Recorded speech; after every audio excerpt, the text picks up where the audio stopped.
रतिरपि त्वय्यर्चनं चापि ते हस्तावञ्जलयकथा श्रुतिरतः कर्णोक्षिसम्प्रेक्षते सस्तत्यां व्यसनं शिरोनतिपरं सेवेदृशीयेन ते तेजस्वी सुजनोऽहमेव सुकृती तेनैव तेजः पते देवादिदेवातिशयकारी चिंतामणि पार्श्वनाथ भगवान की संत श्रोमणी आचार्य भगवान गुरुदेव श्री विद्यासागर जी महाराज की पूज्याचार्य श्री समय सागर जी महाराज की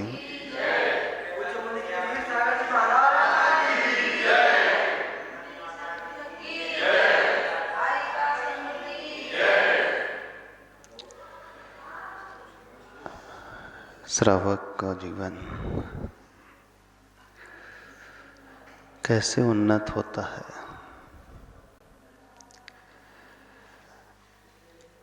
आप सभी श्रावक हो ना? क्या डेफिनेशन है श्रावक की पता है? परिभाषा क्या है? श्रावक किसे कहते हैं?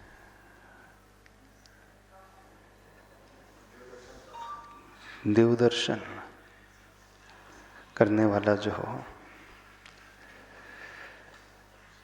जिसकी श्रद्धा सही होती है, जो आस्थावान होता है, विश्वास करने वाला होता है। किसके ऊपर विश्वास करना? देवशास्त्र गुरु के ऊपर विश्वास। आप लोगों का विश्वास है? कितना % विश्वास है? 100%। जब तक जीवन अच्छा चलते रहता है तभी तक विश्वास है। जिस दिन जीवन में कठिनाई आ जाएंगी उस दिन जो है आपका विश्वास डगमगा जाता है, हो जाता है।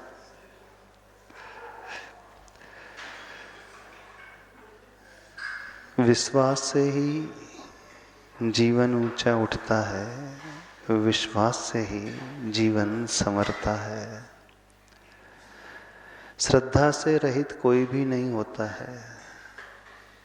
दुनिया का कोई भी ऐसा इंसान नहीं है जिसकी श्रद्धा ना हो। बस अंतर इतना है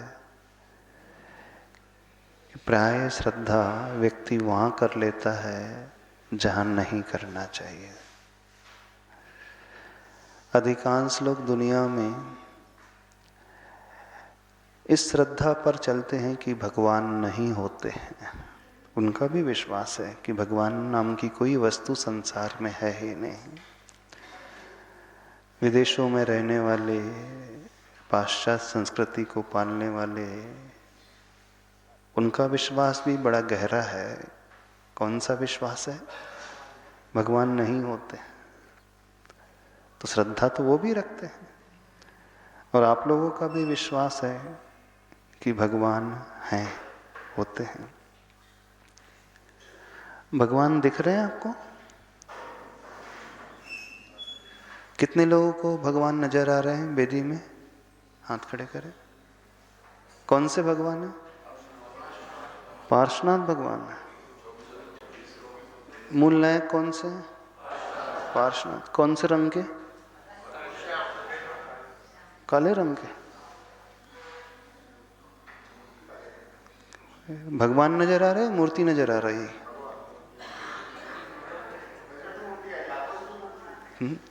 आपको क्या दिख रहा है? कौन दिख रहा है? मूर्ति कि भगवान?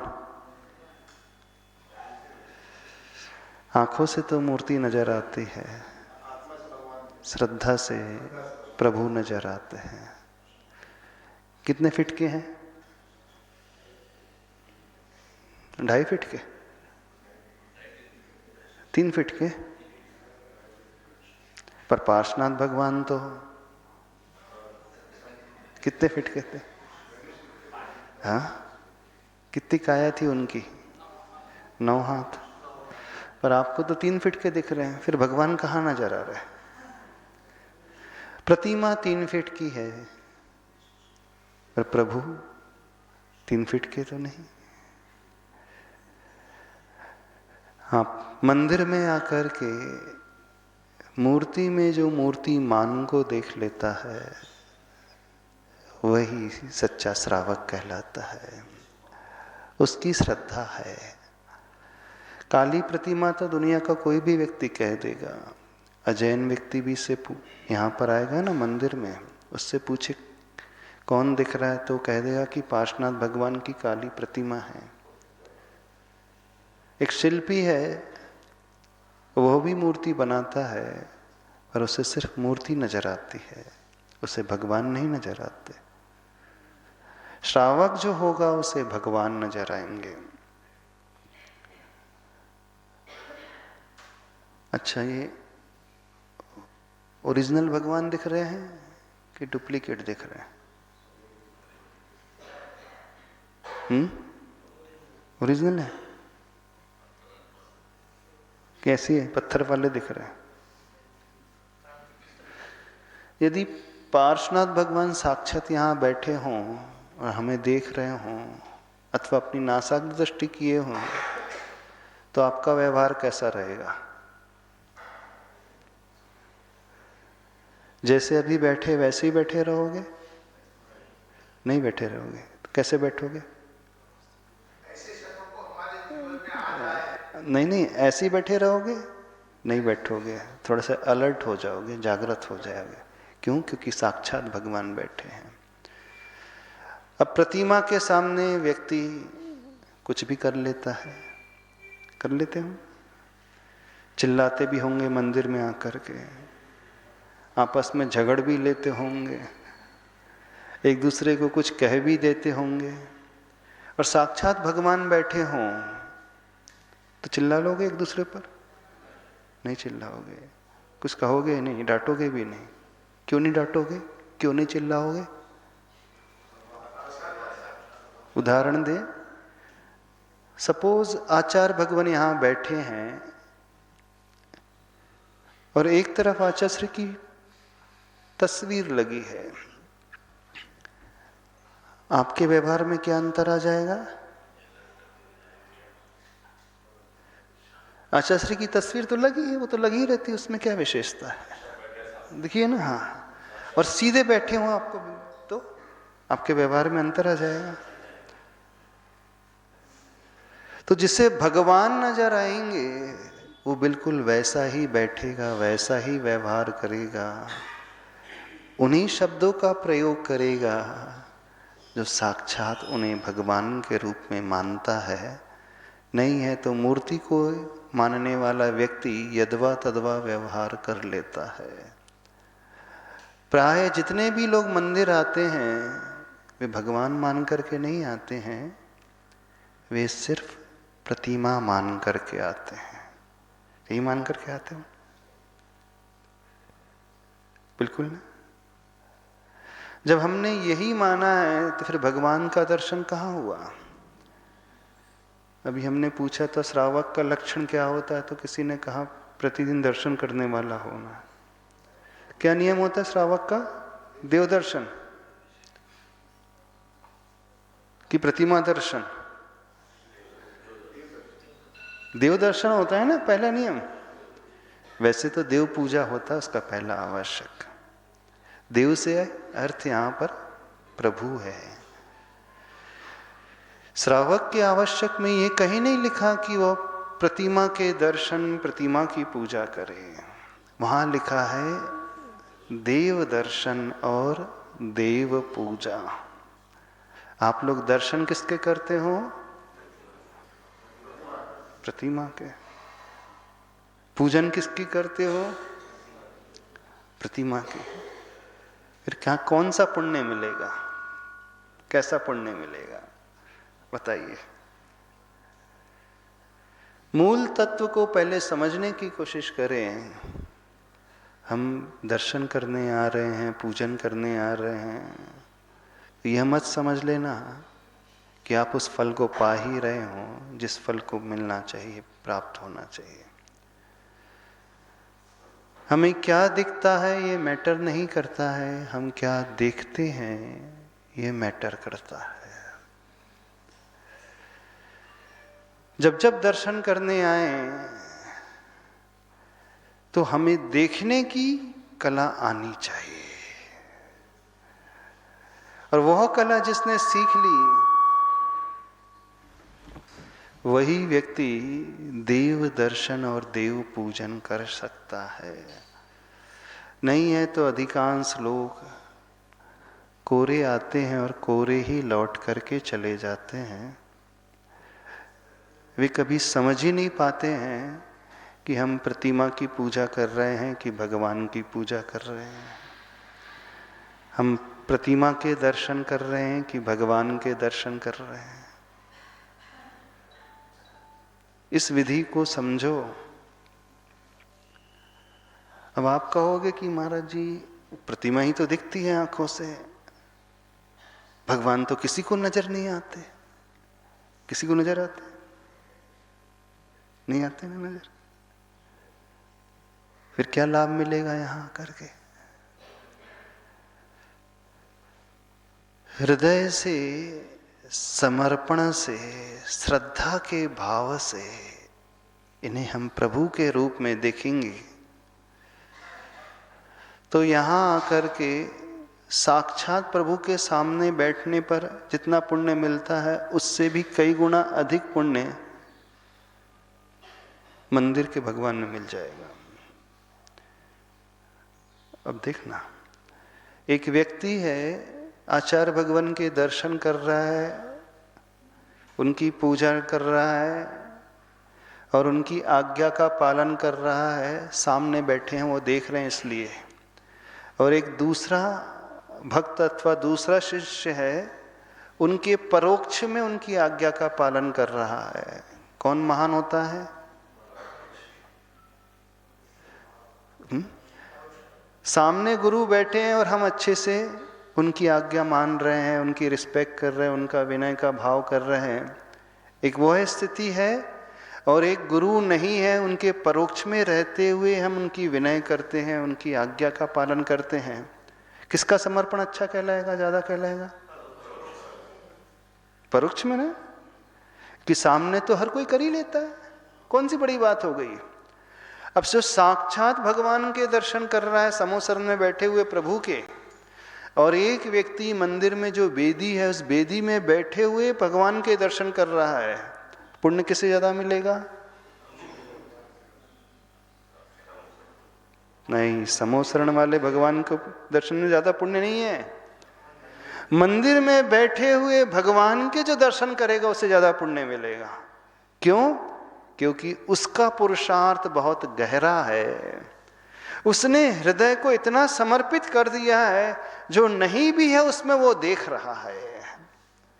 इसलिए श्रावक के लिए समोसरण के भगवान काम में नहीं आते हैं, मंदिर में बैठे हुए भगवान कार्यकारी होते हैं।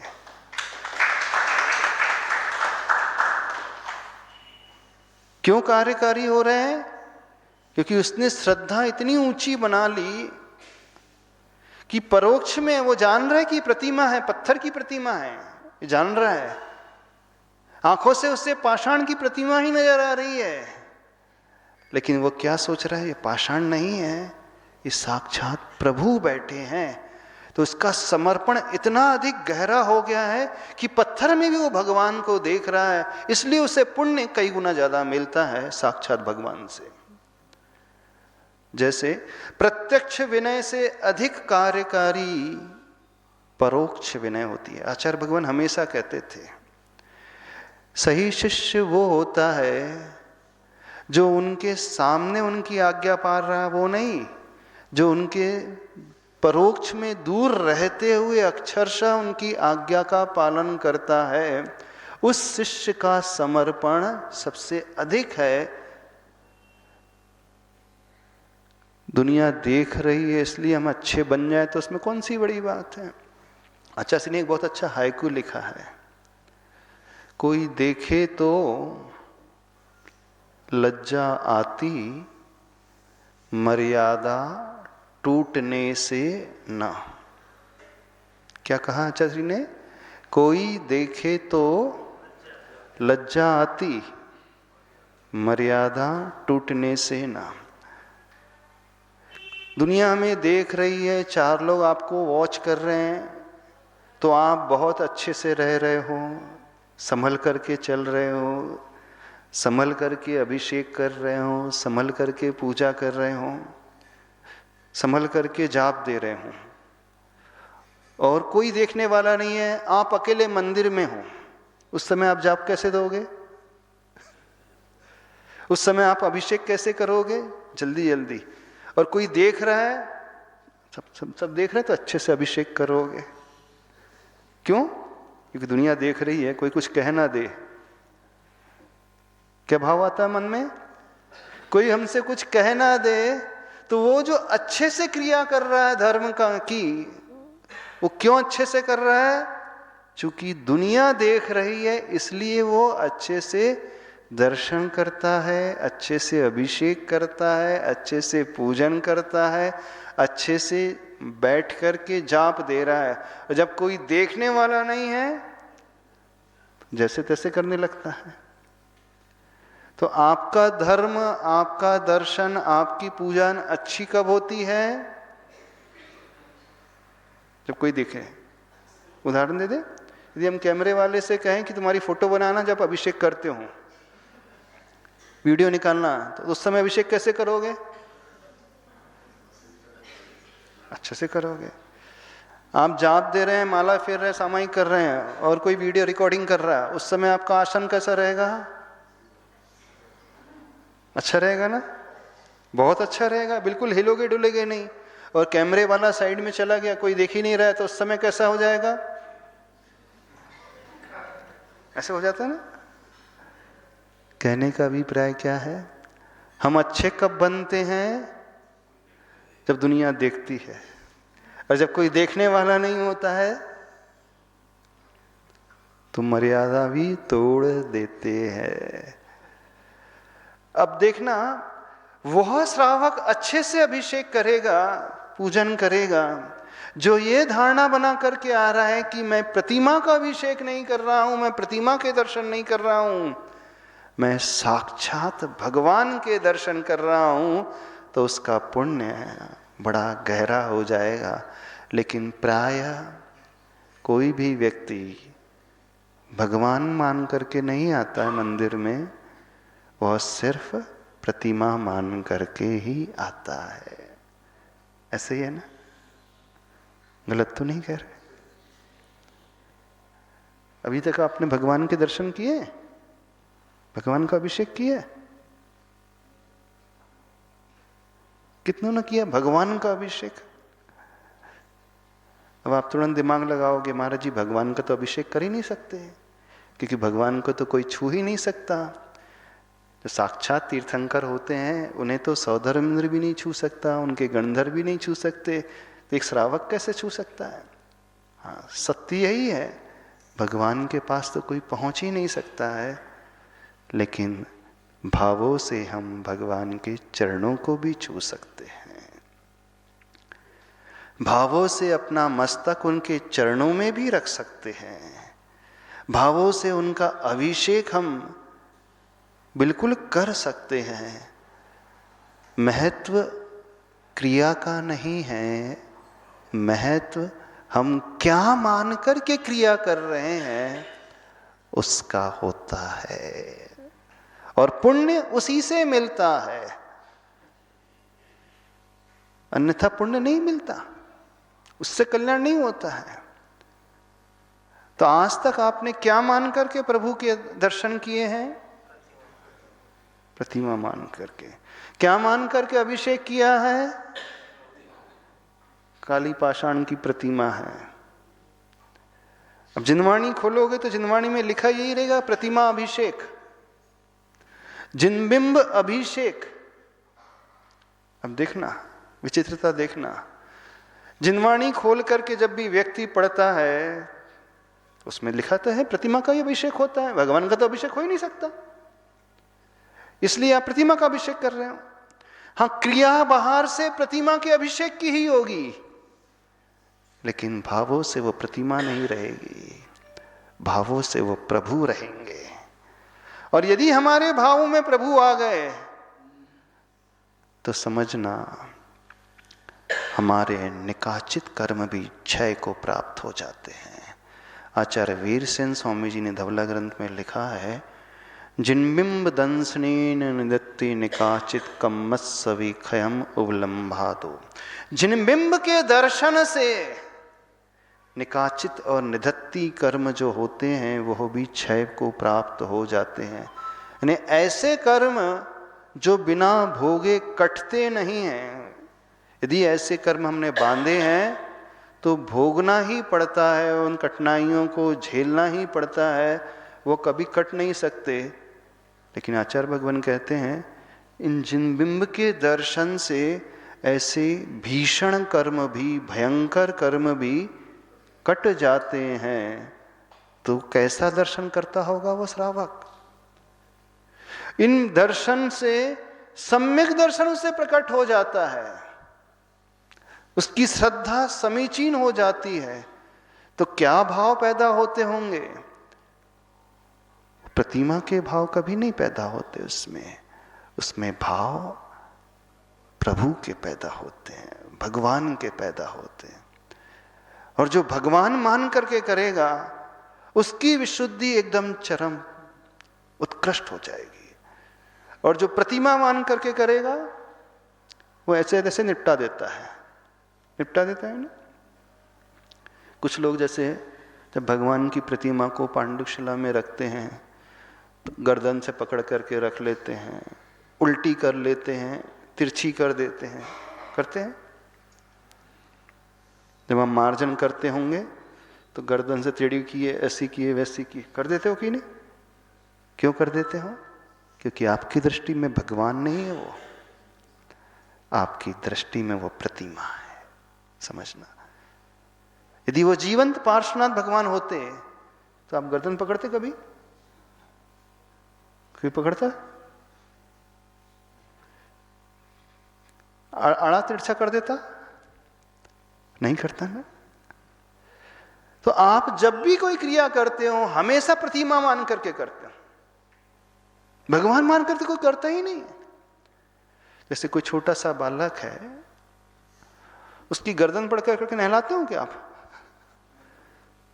नहीं, नहा लिया, टॉवेल से पोंछना तो पहले गर्दन पकड़ लिया, पोंछ घिस जा रहा है, ऐसे करते कभी? क्यों नहीं करते? जीवंत है। बस सारा खेल इस भाव का है कि हम क्या मान करके क्रिया कर रहे हैं।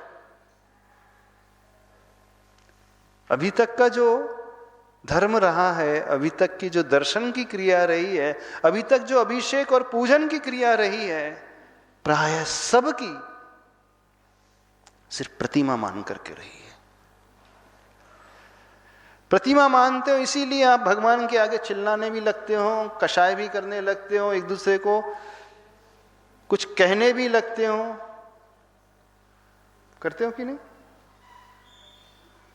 और क्या क्या कर लेते हो भगवान के पास आकर के? लड़ भी लेते होंगे। लड़ते भी हैं कि नहीं? पहला नंबर लगाने की कोशिश करते हैं। समझो धर्म कैसे पालन किया जाता है। एक छोटी सी क्रिया बता रहे हैं, देव दर्शन की क्रिया बता रहे हैं, अभी अभिषेक की क्रिया बता रहे हैं, जो आपकी प्रतिदिन की आवश्यक क्रिया, उस क्रिया की हम बात कर रहे हैं।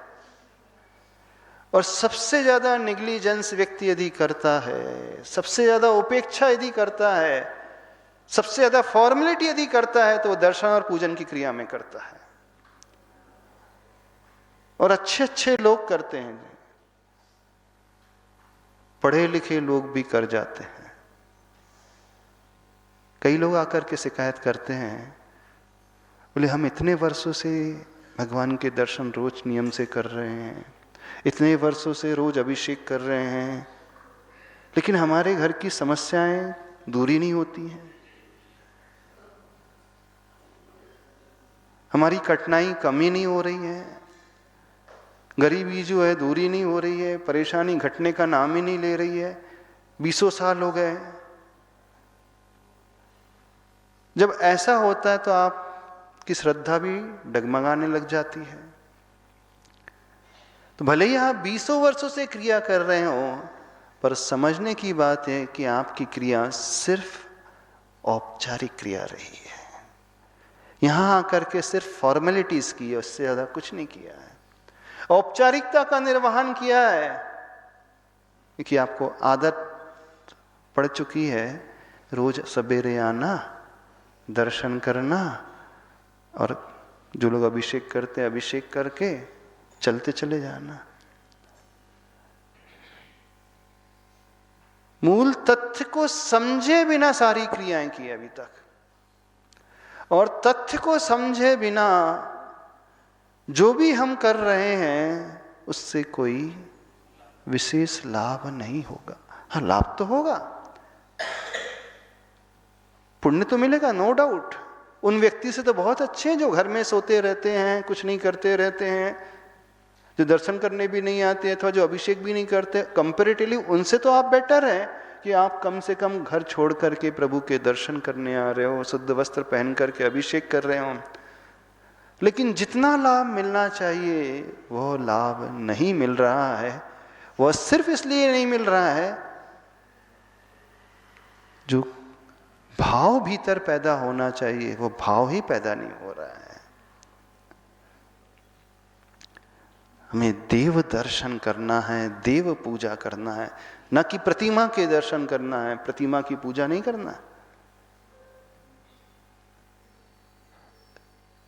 देव तब नजर आएंगे जब हम इन्हें स्वरूप में स्वीकारेंगे। अभी तो सब लोगों को काली पाषाण की प्रतिमा नजर आ रही है, इससे ज्यादा कुछ नजर नहीं आ रही है। सब लोगों को 2.5-3 फीट के पार्श्वनाथ भगवान नजर आ रहे हैं, प्रतिमा नजर आ रही है, इससे ज्यादा कुछ नजर नहीं आ रही है। नजर आ रहा है? समझिए इस बात को। जो दिखता है वह इंपॉर्टेंट नहीं है, जो देखा जाता है वह इंपॉर्टेंट है। इन आंखों से तो न जाने कितने बार कितने भवों में देखा है। आंखों का विषय कई भवों में बना है, लेकिन हृदय का विषय एक बार भी नहीं बना। और हृदय का विषय बनाने से हमारा कल्याण होता है। अब देखना, अब आप प्रभु को देख रहे हो, अब काली प्रतिमा नहीं देख रहे हो, अब आपके मन में भाव पैदा हो रहा है कि नहीं, ये साक्षात प्रभु पार्श्वनाथ ही बैठे हैं।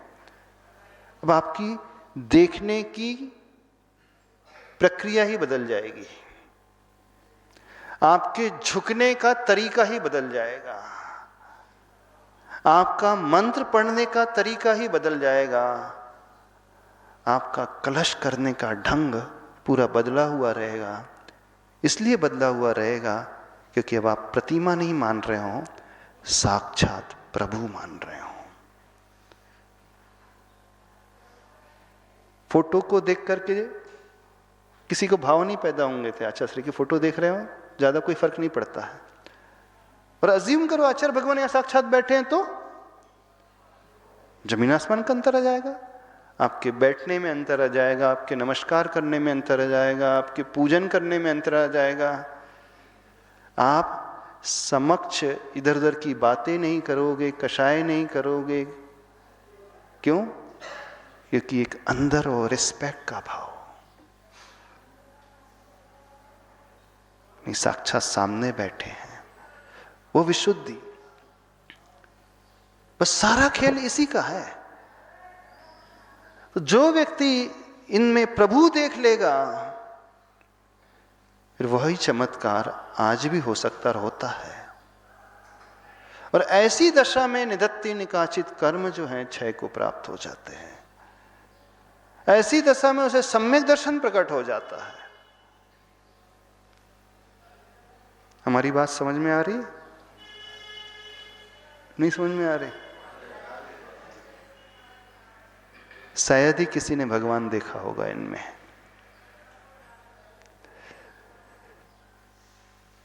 कभी कभार ही किसी को नजर आए होंगे।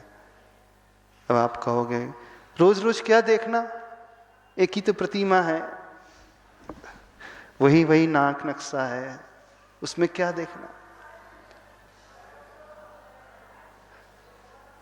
नहीं, साक्षात का कुछ भाव ही अलग होता है। तो आज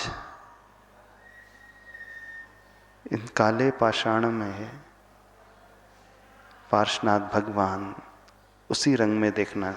कौन सा रंग था पार्श्वनाथ भगवान का? श्यामवर्ण कि हरा रंग?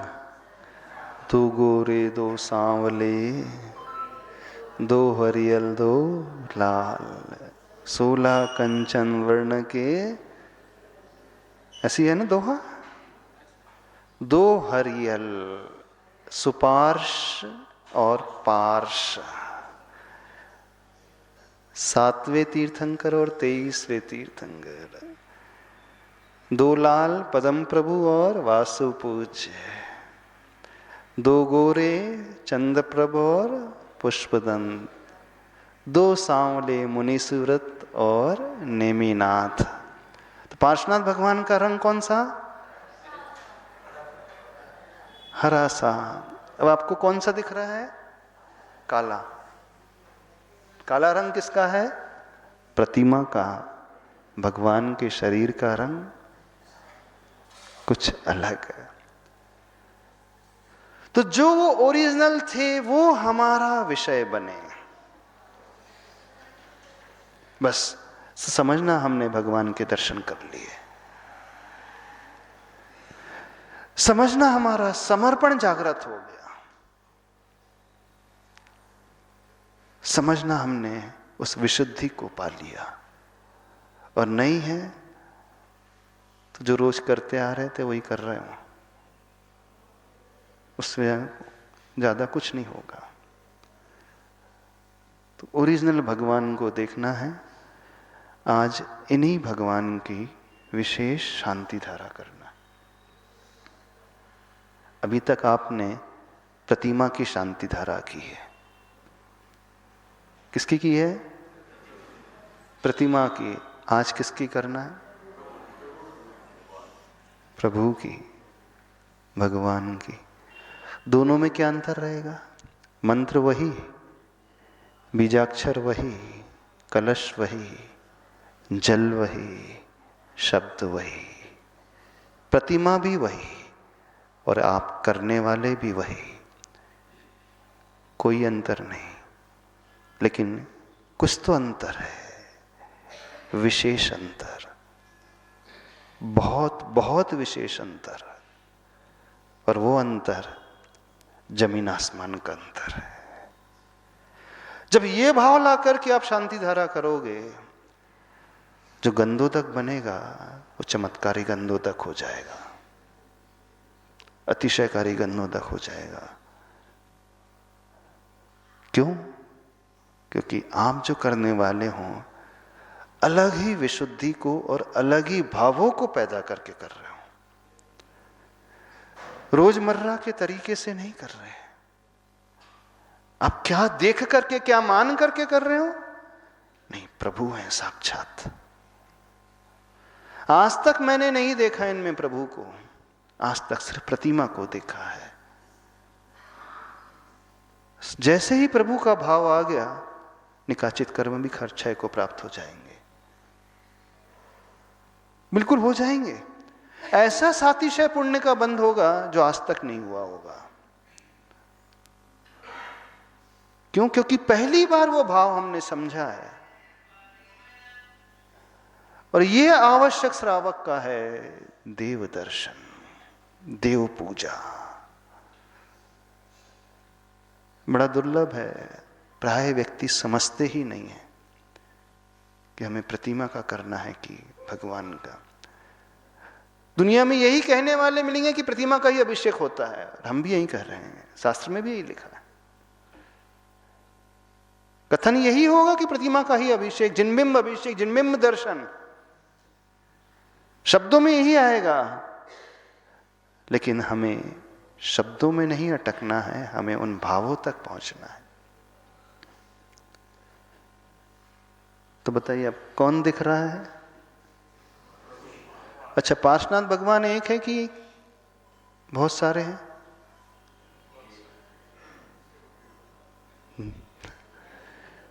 पार्श्वनाथ भगवान कितने हुए? एक ही ना? यहां कितने पार्श्वनाथ हैं? कितने पार्श्वनाथ हैं? बहुत सारे हैं ना? तो बहुत सारे पार्श्वनाथ हो सकते हैं? पार्श्वनाथ तो एक ही हुए, फिर बहुत सारे कैसे हो गए? हाँ, मूर्ति तो है, लेकिन हम जहां देखेंगे हमें वो पार्श्वनाथ ही पार्श्वनाथ नजर आने लगेंगे। ओरिजिनल तो एक ही हुए हैं। वो ओरिजिनल हमारे कभी पकड़ में भी नहीं आएंगे, ना हम उनके चरणों को छू सकते हैं। लेकिन हम श्रद्धा के भगवान कई बना सकते हैं और कई भगवान के चरण भी छू सकते हैं। अब समझना इस बात को।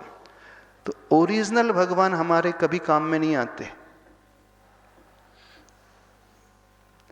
वो हमारा कभी कल्याण नहीं करेंगे। आपका कल्याण करने वाले श्रद्धा के भगवान जो वेदी में बैठे हैं, जिनका आप अभिषेक कर सकते हो, जिनके चरणों को आप छू सकते हो, जिनका गंधोदक बना सकते हो, वो आपके लिए कार्यकारी है। क्योंकि ओरिजिनल तो सिद्धालय में चले गए, वो तो सिद्ध हो गए, मोक्ष चले गए। ना वो अरिहंत अवस्था में हमारे काम में आने वाले थे, आप उन्हें छू नहीं सकते थे कभी। तो हमारे लिए, श्रावक के लिए कौन से भगवान कार्यकारी हैं? मंदिर में बैठे हुए, ज्यादा पावरफुल ये वाले हैं। गंधोदक इनका बना सकते हो, उससे ऊर्जा मिलेगी। तो कौन से बड़े हुए हमारे लिए भगवान? वो वाले कि ये वाले? कौन से भगवान बड़े हैं हमारे लिए? जो देखो, हमारे लिए तो बड़े वो होते हैं जो हमारा उपकार कर रहे हैं। नदी बह रही है, उस नदी से हमें क्या प्रयोजन?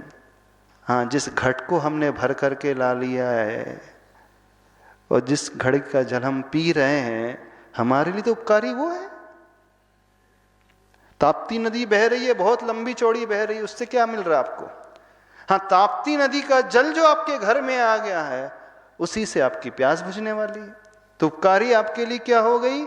जो घड़े में वो जल भर करके आया, वो उपकारी हो गई। हमारी बात समझ रहे हो कि नहीं? ठीक है, वे भगवान सिद्धालय चले गए, उन्होंने केवल ज्ञान प्राप्त कर लिया, लेकिन हमारा कल्याण कौन कर रहा है? आपका कल्याण कौन कर रहा है? आप गंधोदक किसका बना रहे हो? वेदी के भगवान का। तो आपके लिए उपकारी कौन से हो गए? आपके पार्श्वनाथ भगवान। वो ज्यादा नहीं है, ये ज्यादा बड़े आपके लिए। समझना इस बात को। और जैसे ही उपकारी का भाव हमारे हृदय में आ गया, तो समर्पण हमारा अपने आप हो जाएगा। आप उसी के चरण छूते हो, उसी को बहुत अच्छा मानते हो जो आपकी हेल्प करता है। एक अरबपति व्यक्ति है, गरीबी में आपके कोई काम नहीं आ रहा, और एक लखपति व्यक्ति है, गरीबी में वो आपकी हेल्प कर रहा है। तो आपके लिए कौन महान हो गया? होगा मुकेश अंबानी, बहुत बड़ा होगा, लेकिन आपकी क्या हेल्प कर रहा है? वो कुछ कर रहा है? नहीं कर रहा। और आपके गांव का कोई सेठ है, वो आपकी हेल्प कर रहा है आपके आड़े दिनों में, परेशानी के दिनों में। तो आपके लिए महान कौन हो गया? सेठ ना। जो हमारा उपकार करे, आप उसके चरणों में अपने आप झुक जाओगे, उसके प्रति रिस्पेक्ट का भाव अपने आप आ जाएगा। क्यों आ जाएगा? क्योंकि उसने आपकी हेल्प की है। बस हमारा समर्पण ही तब जागृत होता है जब हम उन्हें उपकारी के रूप में स्वीकारते हैं। इस लॉजिक को समझने की कोशिश करो। क्यों विशुद्धि पैदा नहीं होती है मंदिर में आकर के लोगों की? क्यों वो भाव पैदा नहीं होता है? इसलिए नहीं होता है कि आपके हृदय में भाव ही नहीं आता कि हमारे उपकारी हैं, कल्याण करने वाले हैं। तो उपकारी कौन से भगवान आपके लिए?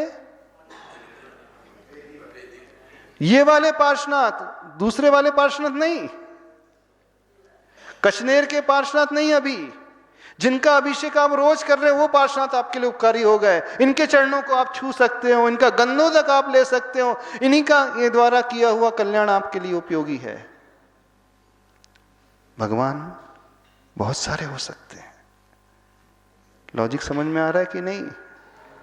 बस जब जब इन पार्श्वनाथ भगवान के पास आओ तो कृतज्ञता का भाव अपने भीतर लेकर के आ जाना, ग्रेटिट्यूड की भावना लेकर के आ जाना, उपकारी का भाव लेकर के आ जाना। यही हमारा कल्याण करने वाले, यही हमें उठाने वाले, यही हमें बचाने वाले, यही हमारा पालन करने वाले हैं, यही हमारे दुखों को हरने वाले, यही हमारे संकट को नष्ट करने वाले हैं, यही हमें गंधोदक देने वाले हैं। आपसे बड़ा हमारे लिए कोई है ही नहीं, जो कुछ है सब आप ही हैं। बस जैसे ही आपके मन में ये भाव आ गया, आप 110% झुक जाओगे इनके चरणों में।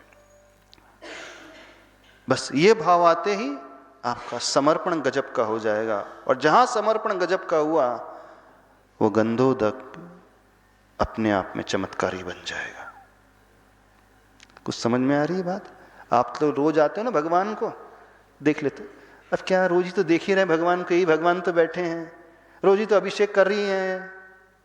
बस जहां ये फीलिंग आई तो यह औपचारिकता की ओर व्यक्ति जाने लगा, फॉर्मेलिटी निभाने लगा, और जहां फॉर्मेलिटी का भाव आया खत्म, सब कुछ समाप्त हो गया। तो देखो इनमें क्या देखें? ये हमारे लिए उपकारी प्रभु हैं, कल्याण करने वाले हैं, प्रतिमा नहीं साक्षात भगवान हैं, चमत्कार को पैदा करने वाले हैं, हमारे संकटों को हरने वाले हैं, दुख दर्द को मिटाने वाले हैं।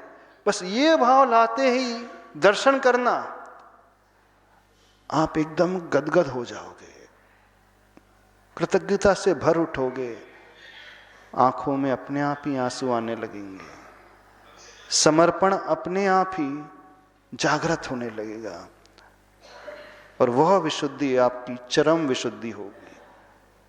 ऐसी विशुद्धि ला करके भगवान का अभिषेक, दर्शन, पूजन किया करो। सबसे कह रहे हैं, महिला वर्ग से भी कह रहे हैं, जब दर्शन करें, पूजन करें तो ये मान करके पूजा करो। आप पूजा भी करते हैं तो एक हो गया, 2 पन्ने, 4 पन्ने, 6 पन्ने, खत्म, अब आपकी पूजा भी खत्म।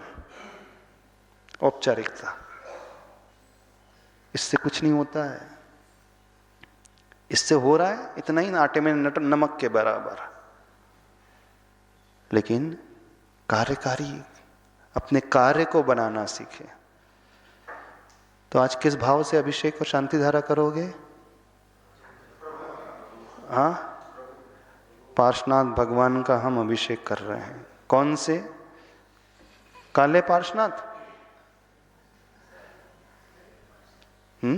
हरियल पार्श्वनाथ, 3 फीट वाले, 9 हाथ वाले पार्श्वनाथ। और क्या है इनके पास? अनंत ज्ञान है, अनंत सुख है, वीर है, शक्ति है, दर्शन है। और आपको जो चाहिए, अब थोड़ा आपके फायदे की बात कर रहे हैं, जिसको जो चाहिए उस गुण से पार्श्वनाथ भगवान को देखना शुरू कर देना। आपको शक्ति चाहिए, पावर चाहिए, कॉन्फिडेंस लेवल चाहिए, आत्मविश्वास चाहिए, मनोबल बढ़ाना चाहते हो तो इस भाव से अभिषेक करना, दर्शन करना कि मैं मनोबल सहित पार्श्वनाथ भगवान का दर्शन कर रहा हूं, अनंत वीर संपन्न पार्श्वनाथ भगवान का दर्शन कर रहा हूं। तो शक्ति आपके भीतर उद्घाटित होने लगेगी। आपको ज्ञान चाहिए तो अनंत केवल ज्ञान सहित पार्श्वनाथ भगवान के दर्शन करना आपको दुखों से छुटकारा पाइए। निराकुलता चाहिए, निर्विकल्पता चाहिए तो अनंत सुख संपन्न पार्श्वनाथ भगवान के दर्शन करना। थोड़ी गहरी बात बता रहे हैं।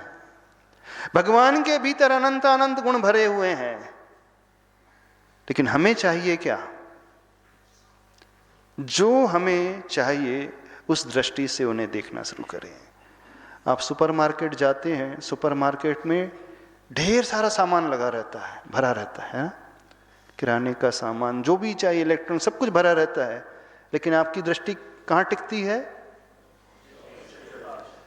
वहाँ मोबाइल भी है, टीवी भी है, फ्रिज भी है, इलेक्ट्रॉनिक सारे आइटम भी है, गीजर भी है, सब कुछ है, एयर कंडीशन भी रखा है, पर आपकी दृष्टि कहाँ टिकेगी? यदि आपको मोबाइल खरीदना है तो आप सिर्फ मोबाइल देखोगे, सारे आइटम वहां पर रखे हुए हैं। चूंकि आपको मोबाइल चाहिए था तो आपकी दृष्टि सिर्फ मोबाइल में, वाले काउंटर में जाकर के टिक जाएगी। सब कुछ होते हुए भी वहां गौण हो जाएगा वो। क्यों? क्योंकि आपको जो चाहिए था बस वही थी। ऐसे ही भगवान के भीतर सब कुछ है, पर हमें चाहिए क्या? क्या चाहिए आपको? कोई भी व्यक्ति परचेसिंग करने जाता है सुपरमार्केट में तो बिना सोचे समझे चले जाता है क्या कि चलो घूम करके आते, विजिट करके आते हैं, कुछ भी उठा कर लेके जाएंगे, ऐसा होता है? सोच करके जाते हो कि नहीं? सुपरमार्केट तो छोड़ दो, भाजी मार्केट भी जाते हो ना, सब्जी बाजार भी जाते हो वहाँ भिंडी भी है, टमाटर भी है, टिंडा भी है, केलकी भी है, मिर्ची भी है, नींबू भी है, सब कुछ भरा है। क्या लेकर के आते हो? कि सारा मार्केट खरीद करके ला लेते हो? जो सब्जी आपको चाहिए आप वही खोजते हो पूरी भाजी मंडी में। ऐसे होता है कि नहीं? उस मंडी में सारी सब्जियां, सारे फ्रूट्स हैं, पर आप अन्न को इग्नोर कर देते हो। ऐसे ही जब प्रभु के पास आए, भगवान के पास आए, सोच करके आना कि हमें चाहिए क्या। आप लोग कुछ सोचते ही नहीं है, बिना सोचे समझे उठे उठे आ जाते हो। भाजी मार्केट ऐसे जाते हो, जो सब्जी उसके पास जाकर बोलते जो भी इच्छा तोल दो, ऐसा बोलते हो क्या? नहीं, ऐसा तो नहीं होता कि मिक्स वेज लेकर के जाते हो। एक विडंबना देखना, बड़ी गहरी बात बता रहे हैं। हम जब भी भगवान के पास आते हैं हम सोच करके ही नहीं आते हैं कि हमें क्या चाहिए।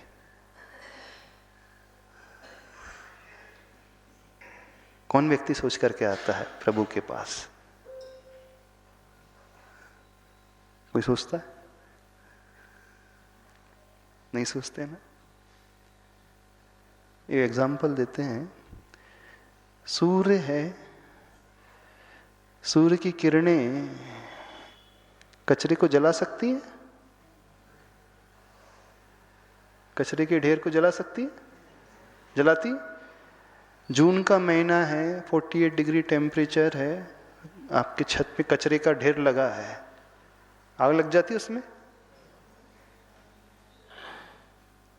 नहीं लगती। कभी देखा आपने जून के महीने में कचरा का ढेर जलने लगा एकदम? नहीं। पर वो सूर्य की किरणें कचरे के ढेर को जला सकती हैं कि नहीं जला सकती? कैसे जलाएगी? आपने एक लेंस यदि रख दिया तो उसकी किरणें एक जगह फोकस हो जाए तो सीधे के सीधे वो कचरे के ढेर को जलाने लग जाती हैं। सूर्य वही है, किरणें वही हैं, कचरे का ढेर भी वही है। अभी तक क्यों नहीं जल रहा था ढेर? आपने फोकस नहीं किया था। भगवान सूर्य की भांति हैं, उनकी शक्ति, उनके गुण सूर्य की भांति है।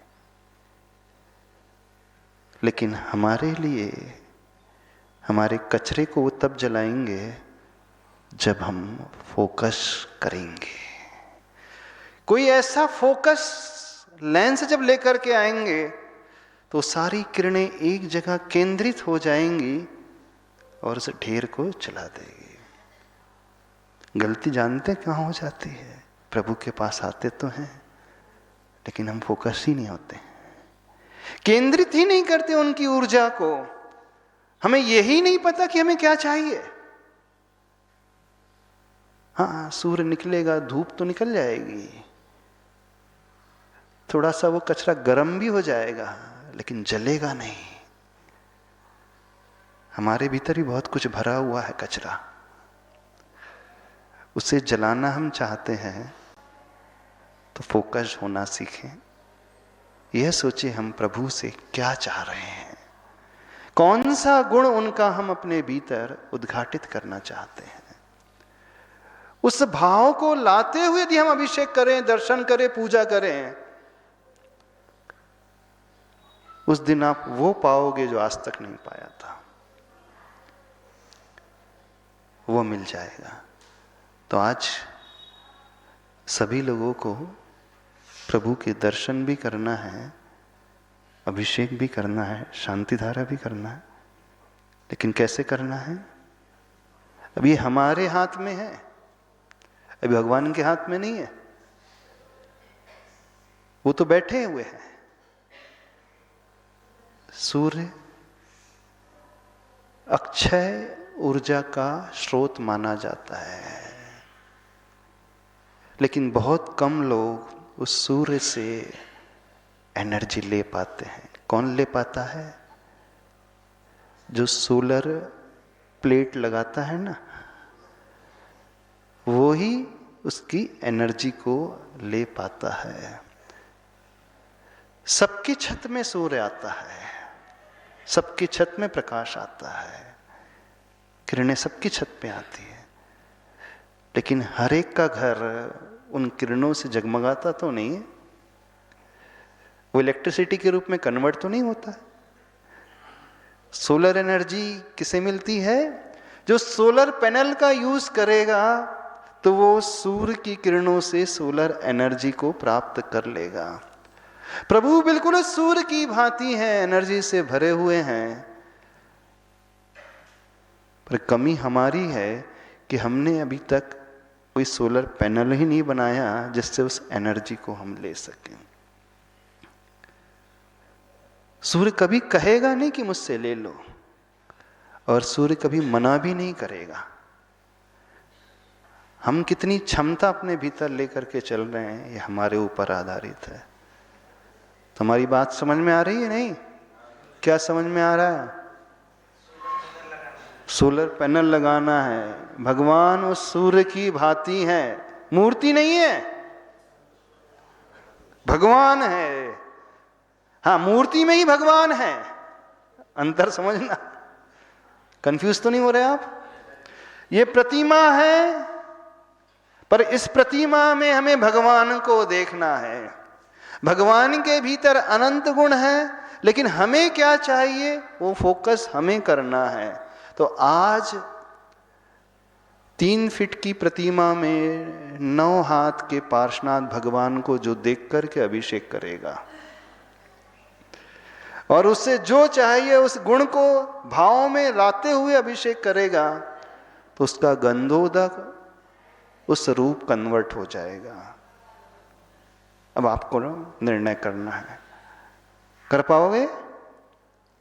अभी तक आपने पार्श्वनाथ भगवान की प्रतिमा का अभिषेक किया है, लेकिन आज पार्श्वनाथ भगवान का अभिषेक करना है। अभी तक आपने प्रतिमा को छुआ है, आज भगवान को छूना है। अभी तक आपने सब कुछ सुपरफिशियल रखा है, ऊपर ऊपर रखा है, आज गहराई में प्रवेश करना है। इस भाव को लाते हुए ओरिजिनल भगवान है, डुप्लीकेट नहीं है, पत्थर के नहीं है, पत्थर के नहीं है। आंखों से तो पत्थर की दिखेंगे, लेकिन हृदय से चेतना वाले पार्श्वनाथ भगवान, श्वासोच्छ्वास से सहित पार्श्वनाथ भगवान। जब पंचकल्याणक होते हैं ना, तो इनमें प्राण प्रतिष्ठा की जाती है। सूर्य मंत्र के माध्यम से प्राणों को फूंका जाता है, और जहाँ प्राण होते हैं वहाँ चेतना होती है, वहाँ श्वासोच्छ्वास होती है, वहाँ संवेदना होती है, वहाँ पे अनुभव होता है। मूर्ति बेजान होती है, मूर्ति जड़ होती है, लेकिन भगवान चेतनात्मक होते हैं, वो जड़ नहीं होते हैं, संवेदनाओं से सहित होते हैं, करुणा से सहित होते हैं।